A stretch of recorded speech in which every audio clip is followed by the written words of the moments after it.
Thank you, Mr. Chairman. Thank you, Director Chopra.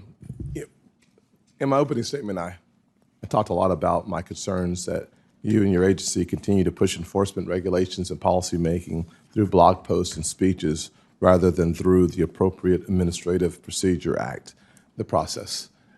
I'm still very concerned about that, and frankly, this approach not only circumvents Congress, but it takes the public's chance away to comment and provide feedback on the CFPB's proposals. This feedback is critical to ensuring the best policy or rule is put forward and that it works for everyday Americans and Main Street America. Will you commit to refocusing on the CFPB's legislated mission and follow proper APA rulemaking? So, sir, let me just share that we absolutely do that. And one of the things we hear from small firms is they really want to know how existing law applies. We have so many changes in technology, and these small firms don't have the ability to hire so many lawyers. So I've actually continued a practice of my predecessor, Director Kraninger, to issue these advisory opinions and other guidance documents. They do not create any new obligations. They simply restate what the existing laws are. We receive a lot of good feedback from it.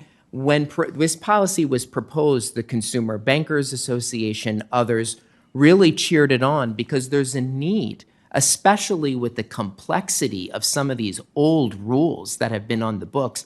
How do new business models apply? If we want to promote innovation, if we want to promote new entry, and as you said in your opening statement, if we want competition, we can't have small firms be blocked. And so that's part of why we do this. I understand your concern. If there's specific instances where you feel that was not the case, I take that feedback seriously. And we have proposed and implemented through notice and comment rulemaking so many congressional directives. But I appreciate what you're saying. Yeah, I'll say it this way. As a small business owner for several years, the one thing I would want from my government is certainty and predictability. I want to be able to go through a normal, typical process, identify my road forward, my path forward, and be able to live by what I think is the normal, typical way of communicating and providing information to the small businesses, the consumers out there, as opposed to using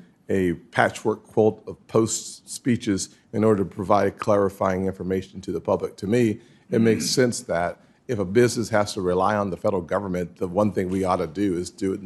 There's a process in place to provide that information. I think it's critical that we do it in such a way that the average person can go to the website or through a normal process in order to understand and appreciate what it is that they have to do in order to be a rule follower, so to speak, as opposed to a different way of approaching it. And we absolutely do that. We try and make our guides also in plain language so that people who are entering a market, they actually can look. And I will tell you, we hear from firms that this is actually saving them money on legal costs. And compared to our other counterparts, we've actually caught up in issuing more of this guidance because I think people want simple ways to understand what their obligations rather than having to follow lots of litigation and deal with lots of uncertainty. So I take what you're saying seriously. I will happily chat with you more about how we can improve that. We do try and put it in one place so that people know really how they can make sure they're living up to consumer rights. One of the other comments I made during my opening statement had to do with the credit card late fees and the importance of not just lumping them in with the junk fees the president proposes eliminating because he thinks that they're just unnecessary fees.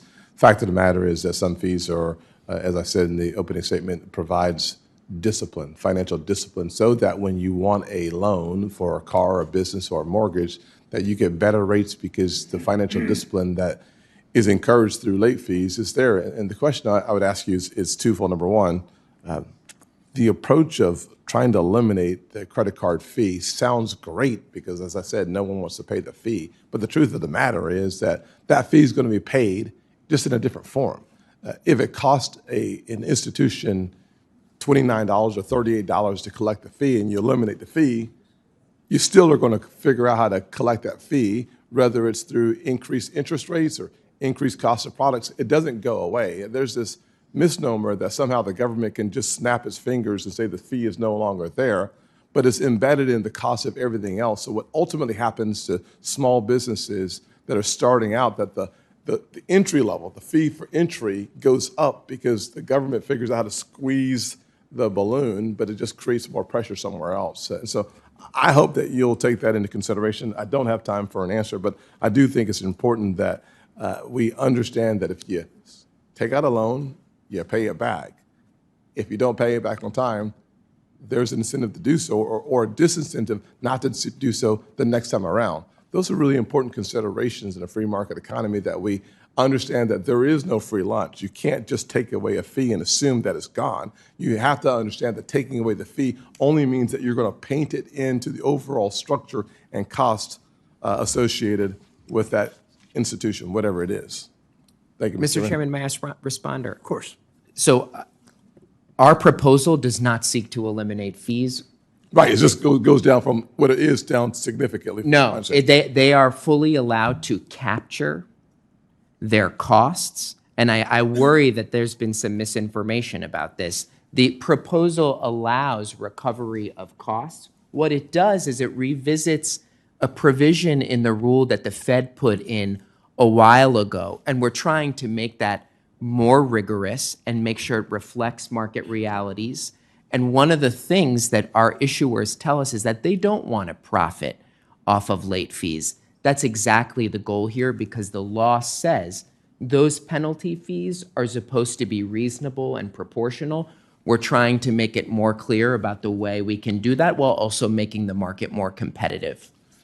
Just final comment. Thank you, Mr. Chairman. I think you're one of the best witnesses that says a lot in a very effective way, but somehow we get off course, because the truth is that if you study the actual cost of collecting on these late fees, if we just go with whatever that cost is of doing business, that'd be great, but the proposals that I've seen reflects a significant drop in the fee that actually does not cover the cost of the collection. But we could do this all day. Yeah, I'd that's rather not right. I'd rather us have a clarify serious that. conversation. Senator Menendez is recognized.